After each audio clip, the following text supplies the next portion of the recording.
Okay, so for splinting the lower extremity, first you would check PCMS prior to splinting. So you can do posterior tibial artery, have them wiggle their toes, check sensation by touching their toes, and check blood flow by checking capillary refill. Next, you would grab your splint, check to make sure this is the correct size for the patient. You can do that by comparing it to the uninjured side. And you would have your assistant stabilize the knee for a knee injury with the entire lower extremity.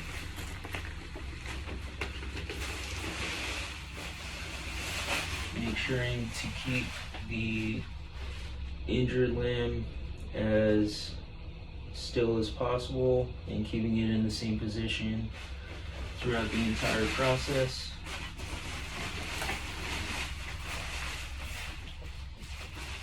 Strap this in.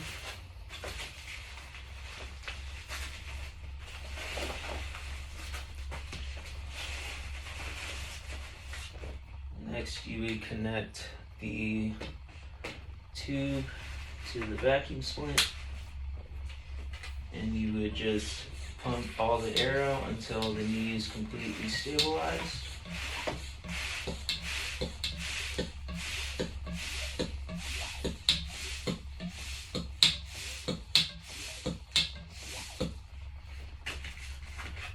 Okay, so this is molded to his knee. Next, I would again check pulse, capillary refill, have them wiggle their toes, and check sensation. Okay, so for wrist splinting, I'm gonna go ahead and use a SAM splint. First, I would go to the uninjured side and measure there. So if it were an injury to his left wrist, I would go to his right arm.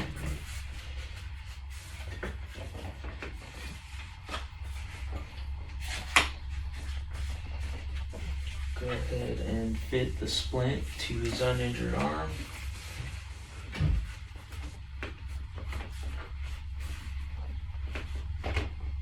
Making sure to stabilize the joint above and below.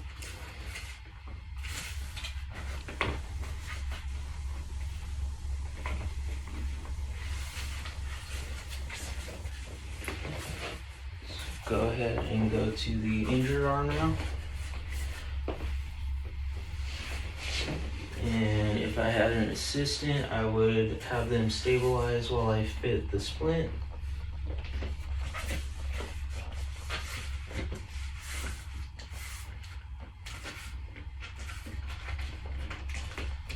Again, making sure to stabilize the joint above and below. And for some suspected fractures, I would check PCMS before and after you splint. And I'm going to stabilize the splint by wrapping an ACE wrap around his arm. And as I do that, I am going to leave space to recheck pulse and at least visualize him being able to wiggle his fingers. So I'm going to leave a gap right here.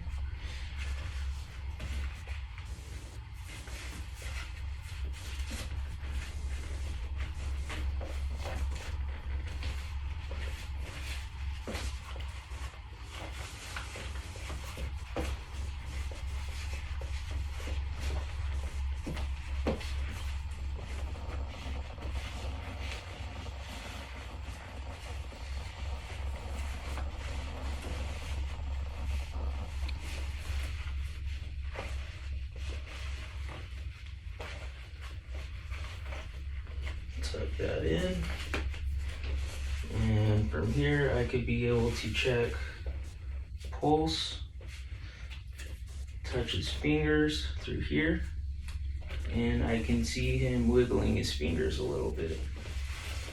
And I can also check sensation by touching either this gap right here or his finger right there. And yeah, that's how you stabilize a wrist.